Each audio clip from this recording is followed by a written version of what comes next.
Hello everyone, welcome to Good Bad Deadly. I'm Alexander Void. So today we're reviewing The Avengers, Age of Ultron. Let's start with screenplay. So everyone knows, every Joss Whedon fan knows that this is where Joss Whedon actually shines. So we already got time to learn the characters, where we saw the independent movies. So it's great again to see everyone mesh together, and this just, you see the evolution of everyone else. And there's a lot of times that you could actually think about it and be like, hey, remember that time when this character said this to this character? It's just everything meshes so well, everything, like, it's even quotable. Like, I remember I did that when I got out of the theater, so I was just like, remember that time that Iron Man said that about Captain America? I thought it was funny, but it fits to his character. So for screenplay, I actually give it a 5 out of 5 because it's a good story and the characters just mesh well and you could tell he knows what he's doing. But again, like I said, that's where Joss Whedon shines. Next up is acting. Okay, so we already know all these people were pretty much A-list stars. Some of them weren't as big until they actually became a superhero, but nonetheless, like, you could tell that they know how to do what they're doing. And everybody in here is actually really good. You could tell that they already know their parts. Probably a lot of them have read a bunch of comics, and they got really into character. So this and acting, every single person, including the newcomers, like, they actually know what they're doing. It looks cool. It looks good. They know how to talk. They know how to move. You could tell that nobody was pretty much hesitant. Like, you could see that they were confident, and the acting, like, that's what you need in acting. And even then, this is a popcorn flick, so it's not, everybody's not going for an award winning cast, but nonetheless, like, you could see that these people actually have become their characters, and there's no point in the movie where they lose that. Like, everyone actually stays in character the whole time. You see Iron Man, you see Captain America, Thor, and the new characters that I'm not going to mention, and just, there's even some characters that shine that didn't shine in the first Avengers, and I really like that. But so for acting, 5 out of 5. Next up is design. So this is actually talking about the sets and talking about the costumes and everything. So there's a lot of leaked photos of all these actors with their new costumes, and obviously the new characters with their costumes. So everything looked cool, especially the Avengers Tower. Like, that's really my highlight. It's like, I really like the Avengers Tower. Like, you could tell it was built by Tony Stark because it's so reminiscent to from Iron Man 1 and 2 and even 3, and then spoilers if you haven't seen it, it actually got destroyed. But you could see it, that this is Tony Stark's house. Okay, the Avengers Tower is like, it's totally like that. It's totally like the Malibu beach house that he had. Other than that, the costumes are all really good.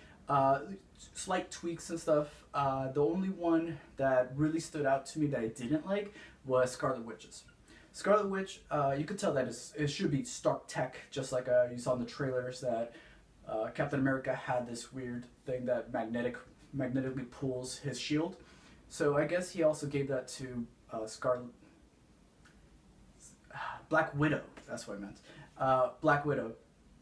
She actually has these weird Tron lines on her suit, and first off, she's a spy. Why would you want to be glowing LED lights? But nonetheless, like, if you're gonna do that, you're glowing anyways, and I guess they're not trying to be spies anymore. It's just kind of like I'm an Avenger, I'm jumping in there, saving the day. I would have preferred red. It just makes sense to Black Widow. It's just red. Then we got the new characters. You can see Quicksilver has a speed suit, which makes perfect sense. And everybody else just, it fit, it worked. Then the design of the Hulk. The Hulk actually looked really good. He looked a little more green than usual, so it kind of stands out a little bit, especially in the beginning. Because in the beginning, there's like, it's in a white world. They start off in the snow. So you see tons of white, and then you see the Hulk there, super green. And then also when he touches Black Widow's hand, like, you can see the super greenness. But I guess it is the big green monster, so can't complain about that. Everything looks really good. The Hulkbuster looks fun. There's a lot of things in the Hulkbuster I really like, and also there's this flying thing that keeps giving the Hulkbuster parts, and I thought that was genius. I really like that. So everything about that sequence was really cool. So the design of everything, you could feel the heaviness of the whole world because they actually do travel to other places, and you can actually see that they are filmed in those places. Like, of course they had sets and stuff, but everything just looked really good. I didn't have any problems with it other than, again, the Black Widow outfit. So, and that's just that small point, but you have to give it a 4 out of 5. It's not perfect.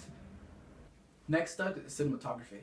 So in cinematography, we focus on the angles. We focus on just everything. Just this whole movie was shot beautifully. It was shot on location a lot of times. You could tell that they used a lot of God shots, a lot of, it was just fun, it was cool, and even with the CG, like most people try to steer away from staring so deep into CG, but this one they know they did CG right, so they didn't care about going super close. Like you see the Hulk's face just cover the whole screen, and obviously the new characters, still I don't even know if it's a spoiler since it came out in magazines, but nonetheless, like it is really good, but a lot of it was really dark. But even the dark scenes you can see. It's not one of those things where you can't see anything. It's like way too dark. You have to kind of squint. So the cinematography was just perfect everywhere. There's a lot of long shots, which is really cool. Like there's the beginning sequence where it's showing everyone. It's just like it's a long shot. You can see that very little cuts stuff, and the action. They shot action right, because a lot of times where you see action just shaky cam. This one they knew everything was choreographed or whatever. It just looks really good. So for cinematography, it's a 5 out of 5. Next up is atmosphere and direction. So you get to see Joss Whedon in action and also how he wants the tone of this thing to be. We all knew due to the first 2 trailers that it's going to be super dark, and it was really dark. The whole time it was dark. It had its moments of humor, like even Ultron itself had humor. I really liked it. So the problem here now is just that there's so much action. This is kind of what you pay for, but there's so much action that it's just convoluted. It's like so much going on. Even then, it's not just the action. It's just so many stories are happening at once. There's so many gears turning. So the atmosphere itself, it went from light to dark a lot, and mostly dark. You could say 60-40. But the good thing that Joss Whedon did was he actually spent time to have breaks in between this giant action sequence. Like there was little moments of just character development or just focusing on characters themselves. So that really helped a lot. But the movie did feel long. It felt long. So there was a point that I was sitting and I was just like, wow, I've been sitting here for a while. So in a movie like this, you don't want to think that at all. You don't want to just, you want to be just so intrigued that you don't even notice. So when you leave the theater, you're like, oh wow, it's 2.5 hours? So this is a long movie. There's a lot going on, but it did drag a bit. And so that's why I can't give it a perfect score, which is a 4 out of 5. So now the conclusion of it all. So this is not a perfect film, so I have to give it a 4 out of 5. Normally if you actually do decimals, which we don't do decimal system, it's a 4.6, so I actually don't even know if to round up. But nonetheless, like this is a great film. This is totally theater worthy. You should watch it in IMAX. The 3D is not necessarily necessary. They did use it correctly, especially in some sequences, which you'll notice if you do watch it in 3D. It was just done right. So this movie gets a 4 out of 5. So thank you everyone for watching this review of the Avengers Age of Ultron. This was a great sequel to the Avengers. Can't really call it a sequel. I don't even know what to call this, a long thing.